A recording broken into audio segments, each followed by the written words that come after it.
రాజమౌళి గారు. ఆయన సినిమాలో చేయడమే నా అదృష్టంగా భావిస్తాను తప్పుడు. అంత పెద్ద గొప్ప నేను చాలా ట్రై చేస్తున్నాను, నిజంగా చాలా ట్రై చేస్తున్నాను. బాహుబలి 2 నుంచి ట్రై చేస్తున్నాను.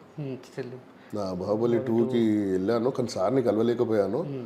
సెట్కి వెళ్ళేసి వెయిట్ చేసేసి అక్కడ ఉన్న కో డైరెక్టర్ వాళ్ళని వీళ్ళని కలిసి వచ్చాను కానీ సార్ని కలవలేకపోయాను. ఎందుకంటే అంత క్రౌడు 1000 మంది జనాలు ఉన్నారు.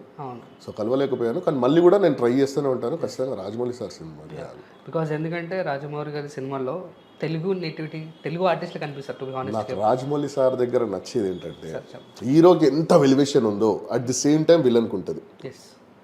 హీరోకి మించి ఉంటుంది, హీరోకి మించి ఉంటుంది. ఎక్కడ తగ్గడు విలన్ విషయంలో. విలన్ విషయంలో అసలు ఇక్కడ తగ్గేదే లేదు. అసలు ఆసమ్ ఎలివేషన్స్ ఉంటాయి. ఆ బిల్డప్ కానీ, ఆ డైలాగ్, విలన్కి డైలాగ్స్ కానీ, విలన్ ఎంట్రీ కానీ, విలన్ ఇంట్రడక్షన్ కానీ అసలు నెక్స్ట్ లెవెల్ రాజమౌళి సార్ల సినిమాలు.